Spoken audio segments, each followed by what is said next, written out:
menjalankan bisnis hotel. Dari luar hotel ini terlihat biasa-biasa saja, tetapi ada keluarga aneh di dalamnya. Hotel ini hanya menerima satu tamu dalam satu waktu, dan semua tamu datang tidak akan kembali, karena mereka semua pengedar narkoba atau perampok. Bahkan jika kamu mati, tidak akan ada yang mengetahuinya. Untuk melepaskan para tamu dari penjaga mereka, setiap saat ibu dan putrinya akan makan bersama di meja, memasukkan obat dalam minuman tamu. Setelah tamu pingsan, mereka akan menjarah barang-barang. Mila pergi melihat ke dalam mobil. Dia dengan terampil memisahkan tempat duduk, menemukan barang-barang tersembunyi para penjahat. Sementara ibunya mencari barang bawaan tamu, Mira berhasil menemukan puluhan ribu uang curian, lalu meminta pekera yang bernama Paco ini membuang barang bawaan tamu. Jika beruntung, dia bisa mendapatkan beberapa barang. Sebelum tamu itu bangun, mereka harus memasukkan pria ke dalam kantong mayat dan mengikatnya. Setelah gelap, Rick akan mendorong tamu ke danau, mengikat batu berat ke kantong mayat, mendayung di tengah danau, memotong tali yang terikat pada pria itu. Wajahnya yang tenang seperti sudah terbiasa. Seketika pria itu dibuang ke danau. Karena stimulasi air danau es, tamu sering terbangun oleh air danau. Kemudian setelah beberapa menit perjuangan, perlahan menjadi tenang kembali. Rick kemudian menghilangkan mobil tamu. Mereka memiliki pembagian kerja yang jelas, membersihkan semua jejak. Tapi Mila bosan dengan kehidupan pembunuhan. Dia selalu merindukan dunia luar, ingin pergi dari sini. Tapi ibunya berkata, membunuh orang jahat adalah kebaikan. Terlebih, mereka tidak punya cukup uang. Setelah mereka menyimpan cukup uang, mereka akan pindah ke kota, menjalani hidup baru. Mila percaya apa yang dikatakan ibunya. Rick adalah pembantu yang tidak berguna. Mila bisa melakukan pekerjaannya sendiri. Jadi dia terus berusaha menyingkirkan Paco. Tapi ibunya masih enggan mengusirnya, karena sesekali dia memanggil Paco ke kamar. Diskusikan arti hidup yang sebenarnya. Tak lama kemudian hotel kedatangan tamu lagi. Dia mengenakan jas dan mengendarai mobil mewah. Tidak sulit untuk melihatnya. Dia pasti orang kaya. Malam itu, Mira menyajikan secangkir kopi untuk tamu dengan tambahan obat. Mila duduk di pintu menunggu obat itu bekerja. Tak lama kemudian pria itu ambruk di tempat tidur. Dia segera mulai menjarah mobil tamunya. Tanpa diduga, dua pengedar narkoba tiba-tiba muncul. Seorang pria keluar dengan panik dan bertanya apakah ada kamar yang tersedia. Mira takut pembunuhan dan perampokan ini akan terungkap. Mira pun berbohong. Tanpa diduga, pria itu tiba-tiba mengeluarkan pistol dan mengancam Mila dan ibunya. Mereka terpaksa membawa kakak laki-laki yang tertembak ke hotel. Ibunya, Teresa, membantu membalut lukanya, bersihkan kamar. Kemudian Paco mengantarkan mereka ke kamar lainnya, tidak membiarkan mereka keluar. Tapi Mila merasa gelisah. Dia khawatir jika tamu yang pingsan itu segera bangun. Mila pun menyelinap keluar, membereskan masalah ini. Ini adalah hotel tahun 1998. Mila menyelinap ke ruang mangsa, dan melihat tamu itu bangun dalam keadaan bingung. Tepat ketika dia sedang muntah, Mila menutup mulutnya. Tetapi tamu itu lebih kuat. Mila didorong ke kasur, dan lehernya dicekik oleh tamu itu. Mila terus memberontak. Saat itu juga, Paco datang. Dia mengira tamu itu menyakiti Mila. Seketika dia memukul tamu itu dengan pistolnya, menyelamatkan Mila. Mila pura-pura menjadi korban untuk mengelabui Paco. Paco lalu menarik Mila keluar dari kamar, dan kembali untuk memeriksa luka pria itu. Dia membalikkan tamu itu, melihat banyak darah di kepalanya. Sepertinya pria itu pasti sudah mati. Keduanya panik dan dengan cepat membuang tubuh tamu. Mereka menarik tubuh pria itu ke dalam hutan. Ketika keduanya baru saja akan menggali kubur untuk tamu itu, tiba-tiba mereka menyadari jika pria itu tidak mati sama sekali. Kesadarannya perlahan kembali.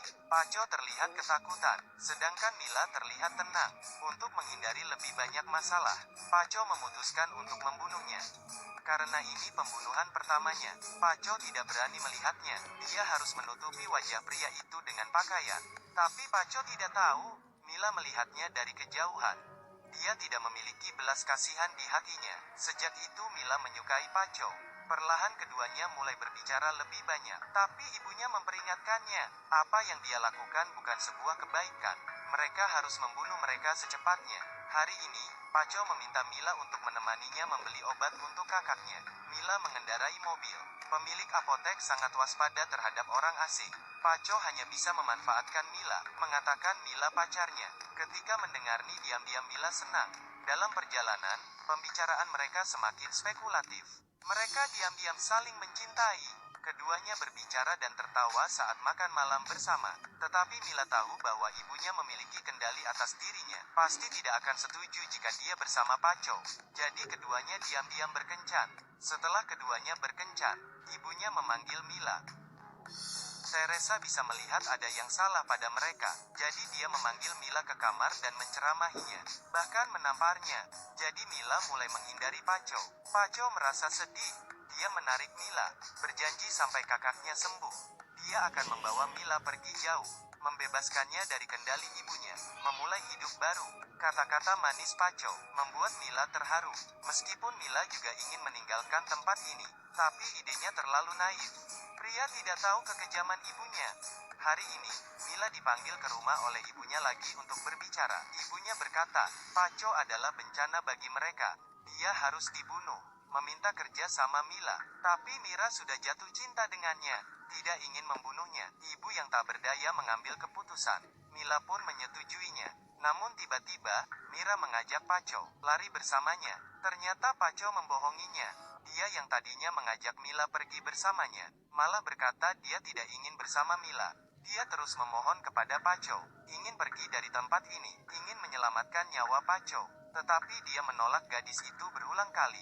Sepertinya sudah waktunya untuk memulai. Teresa dengan terampil menggaruk dinding. Ini mewakili sebuah kehidupan. Dan dia telah membunuh 53 orang. Teresa berdoa, sambil tertawa. Dia akan membunuh dua mangsanya. Setelah membunuh mereka, dia bisa membawa putrinya ke kota untuk menjalani kehidupan baru.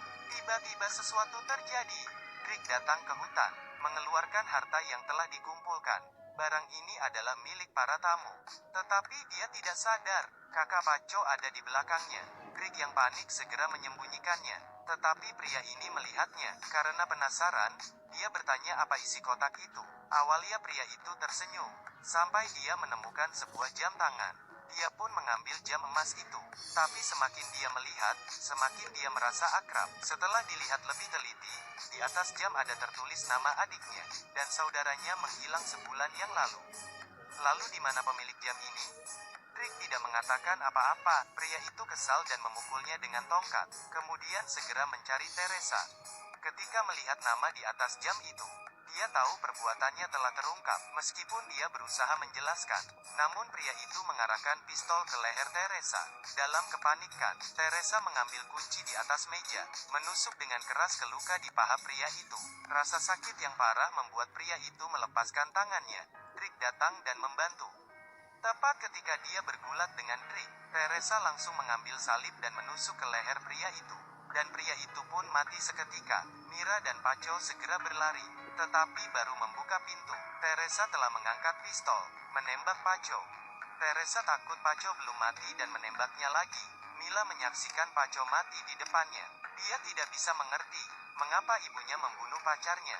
Ibunya memberitahu Mila, orang-orang yang mati ini, mereka adalah orang jahat. Mira mendayung bersama ibunya ke tengah danau lagi. Mira terdiam sejenak dan melepaskan Paco ke danau. Perasaannya sudah mati.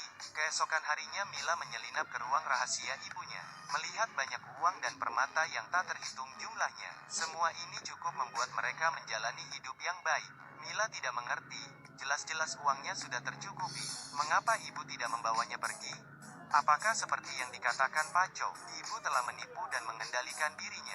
Kemudian Mira tidak ingin lagi dikendalikan oleh ibunya. Seperti biasa mereka menikmati sarapan bersama, tapi mentalitas Mila sudah lama berubah.